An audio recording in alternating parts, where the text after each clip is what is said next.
Bom dia, boa tarde ou boa noite, dependendo da hora que você estiver assistindo esse vídeo. Meu nome é Diogo Francisco da Silva e eu sou o seu professor de matemática. E hoje teremos nossa aula virtual e o assunto é razão. Antes de começarmos nossa aula, não se esqueçam de inscrever-se, curtir e compartilhar o nosso vídeo. Ações que estabelecem uma relação de comparação entre duas grandezas ou a divisão entre duas grandezas são denominadas razão. A razão entre dois números racionais, a e b, expressos nessa ordem, em que o número b é diferente de zero e o quociente indicado pela divisão do primeiro pelo segundo número, ou seja, a dividido por b. Lemos razão de a para b ou a está para b, ou a para b. Os termos a e b são denominados, respectivamente, antecedente e consequente da razão.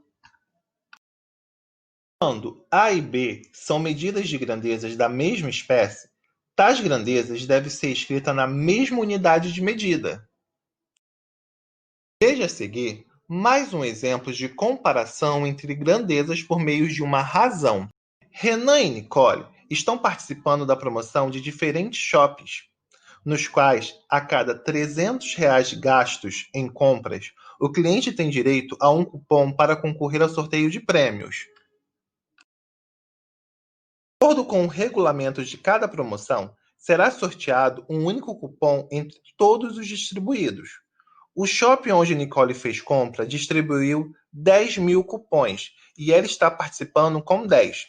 Já o shopping onde Renan fez compra disponibilizou 4.000 e ele conseguiu 8 cupons. E entre 10.000 cupons distribuídos a 10 de Nicole, então a chance dela ser sorteada é de 10 em 10.000, que podemos indicar pela fração 10 mil-avos, equivalente a 1.000 avos. Participa com 8 dos 4.000 cupons, ou seja, a chance de ser sorteado é de 8 em 4.000, que podemos indicar pela fração 8 4.000 avos. Dividindo o numerador e o denominador por 4, obtemos 2.000 avos. Para sabermos quem tem mais chances de ser sorteado, comparamos por meio de uma fração o número de cupons de cada um com o número de cupons distribuído pelo shopping. Veja, número de cupons de cada shopping dividido pelo número de cupons distribuído pelo shopping.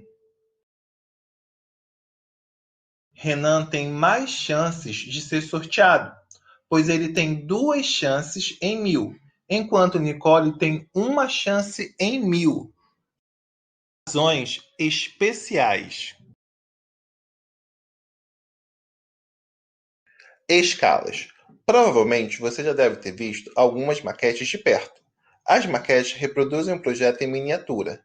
No Mini Mundo em Gramado, no Rio Grande do Sul, vários edifícios mundialmente famosos são reproduzidos de maneira que suas medidas representem 1/24 avos das medidas das construções originais.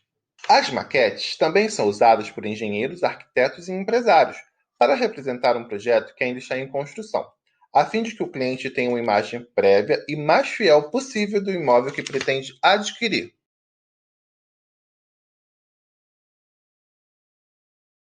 Para a confecção de uma maquete, todas as medidas devem ser reduzidas conforme uma escala, a fim de conservar as formas e os ângulos presentes no projeto.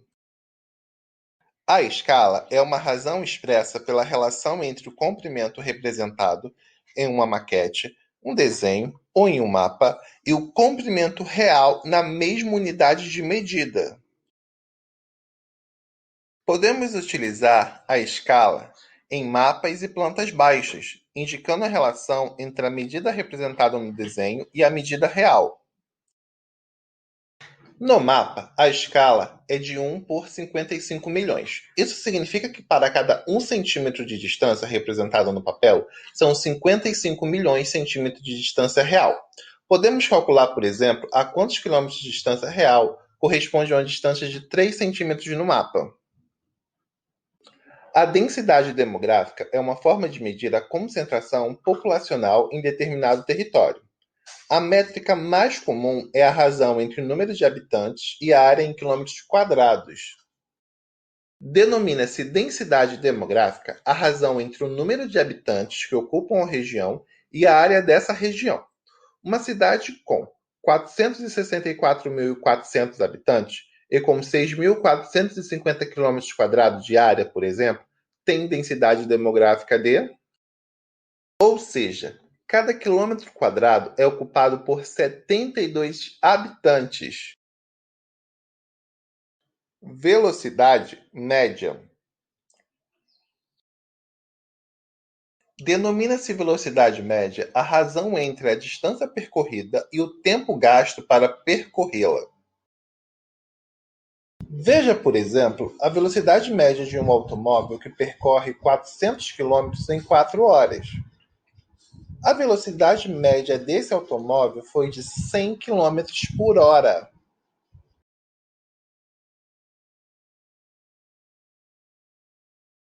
É isso aí, pessoal. Agora é com vocês. Lembrando que a matemática só se aprende na prática.